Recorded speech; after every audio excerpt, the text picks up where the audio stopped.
Oi gente, tudo bem? Eu sou a Natália Porciúncula e esse é o canal Infinitas Leituras.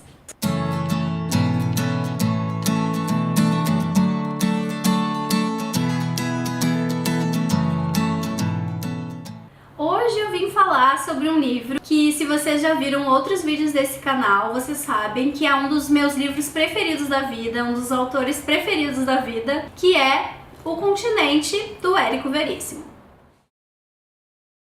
Esse é o volume 1. Esse livro faz parte de uma trilogia chamada O Tempo e o Vento. Nessas edições da Companhia das Letras, eles foram publicados em 7 volumes, que é o Continente 1, o Continente 2, o Retrato 1 e o Retrato 2 e o Arquipélago 1, 2 e 3.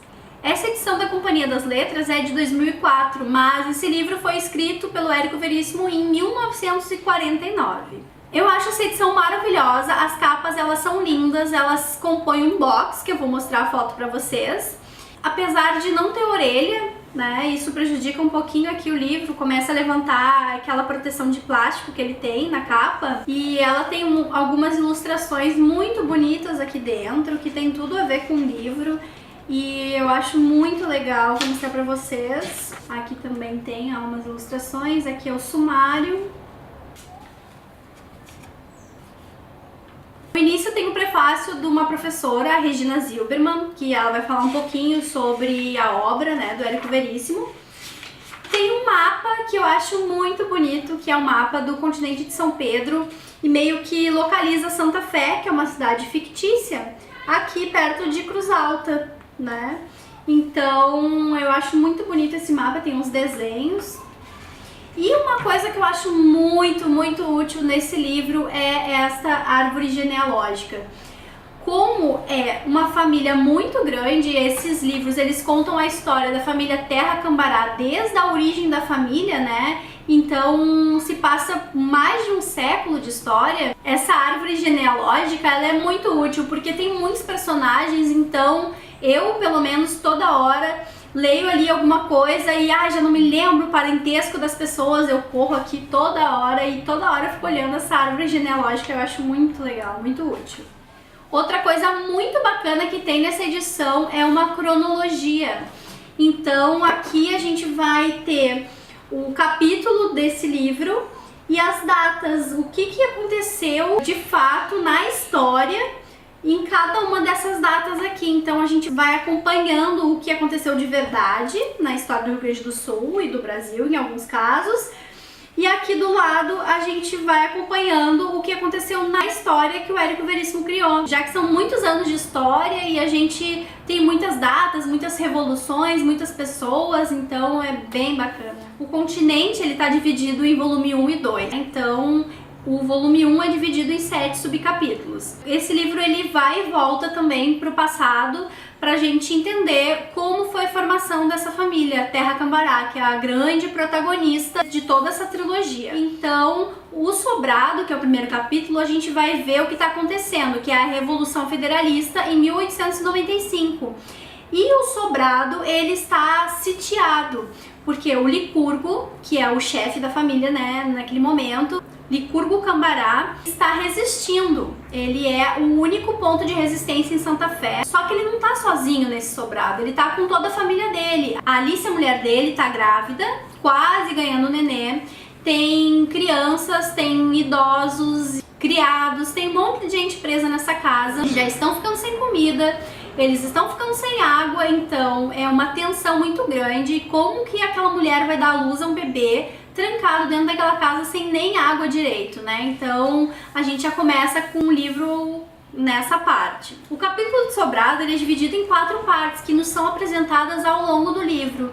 E entre essas partes a gente vai tomando conhecimento de capítulos que se passam anteriormente, pra gente saber como foi a formação da família Terra Cambará. No capítulo A Fonte, que se passa em 1745, a gente vai ficar sabendo um pouquinho sobre os 7 povos das missões, onde os padres jesuítas faziam um trabalho de catequização e colonização dos povos indígenas naquela época, principalmente os povos guaranis. Os 7 povos das missões, eles pertenciam à Espanha nesse momento. E aí a gente vai acompanhar o nascimento do Pedro, que mais tarde a gente vai ficar sabendo que ele se tornou Pedro Missioneiro. E ele era uma criança que foi fruto de provavelmente um estupro de um bandeirante, sei lá, numa indígena. E ele vai nascer e vai ficar ali nas reduções jesuíticas e vai ser criado por um padre, que é o Padre Alonso, que é, digamos que, a voz desse capítulo. Então a gente vai ficar sabendo de tudo que está acontecendo ali naquele momento, e vai ser também na época da assinatura do Tratado de Madrid, que devolve para Portugal essas terras ali, todas essas terras dos 7 povos das missões, e em troca Portugal dá a colônia de Sacramento no Uruguai para a Espanha. Então o que o governo português quer? Ele quer que todos os indígenas e os padres, jesuítas, todo mundo seja remanejado dali para o outro lado, para que essas terras fiquem livres. Só que esses indígenas, eles não vão aceitar isso. Os portugueses, eles querem que isso ocorra muito rápido, mas não tem como deslocar aquele monte de gente, aquele monte de coisa em tão pouco tempo, e os indígenas não querem sair. Então é travada uma guerra com um genocídio de milhares de indígenas que resistem e não querem sair dali. E o Pedro, criança nessa época, quase adolescente, ele vai testemunhar o genocídio do seu povo e ele vai fugir dali. Embora esse capítulo ele seja bem bonito, assim, ele é bem poético e tem descrições muito bonitas,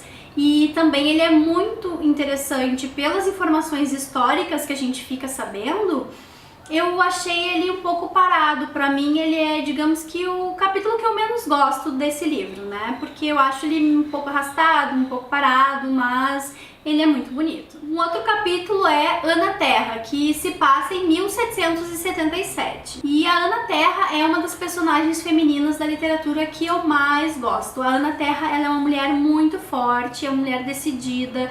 Ela passou por horrores, horrores mesmo, coisas assim que a gente lê aqui no livro e fica assim, ó, pra baixo mesmo, e apavorada que essas coisas realmente aconteciam, e às vezes até acontecem, né, mas agora com casos mais isolados, mas naquela época era muito comum coisas desse tipo acontecer com as mulheres. E a Ana Terra, ela não desistiu, ela conseguiu superar tudo que ela passou de ruim e conseguiu ir em busca de uma vida melhor para ela e para o seu filho. Então a gente vai acompanhar a Ana Terra durante esses anos até que ela consiga se estabelecer em Santa Fé, que era um povoado que estava sendo criado na época. E ela foi uma das primeiras moradoras lá de Santa Fé, e foi lá que começou e que deu origem realmente à família Terra Cambará, que se estabeleceu nessa cidade. Uma frase que a Ana Terra fala, assim, que digamos que o símbolo dela, né, e todo mundo que leu esses livros reconhece essa frase, é: sempre que me acontece uma coisa importante, está ventando. A gente vai entendendo mais sobre isso ao longo da leitura. O Érico, ele meio que faz uma crítica social nesse livro também, porque ele se mostra inconformado com os grupos dominantes que fizeram a criação do estado do Rio Grande do Sul às custas das pessoas mais pobres e dos oprimidos. Então tem uma frase de um personagem aqui, do Maneco Terra, que é o pai da Ana Terra, que eu acho bem bacana e vou ler pra vocês. Maneco ouvira muitas histórias. Pelo que contavam, todo o continente ia sendo aos poucos dividido em sesmarias. Isso seria muito bom se houvesse justiça e decência, mas não havia. Em vez de muitos homens ganharem sesmarias pequenas, poucos homens ganhavam campos demais, tanta terra que a vista nem alcançava. E uma das partes mais lindas desse capítulo eu vou ler pra vocês também, que é uma parte da Ana Terra, eu acho muito bonita. Tá escrito assim: tendo na mão a cuia de mate, quente como uma presença humana, e chupando lentamente na bomba, Ana Terra às vezes ficava sentada à sombra de uma laranjeira, na frente de seu rancho, tentando lembrar-se das coisas importantes que tinham acontecido desde o dia em que ela chegara àquele lugar. Mas não conseguia, ficava confusa, os fatos se misturavam em sua memória. E o que sempre lhe vinha à mente nessas horas eram os muitos invernos que tinha atravessado, pois o inverno era o tempo que mais custava passar. O vento minuano às vezes parecia prender a noite e afugentar o dia que tentava nascer. Tudo era mais comprido, mais triste e mais custoso no inverno. Então essa parte, principalmente para nós nós gaúchos, uma parte que a gente se identifica muito. Eu mesma me identifico muito com essa parte, porque eu gosto muito de tomar chimarrão e a gente que mora aqui no sul sabe que o inverno realmente é rigoroso, né? Principalmente no interior, assim.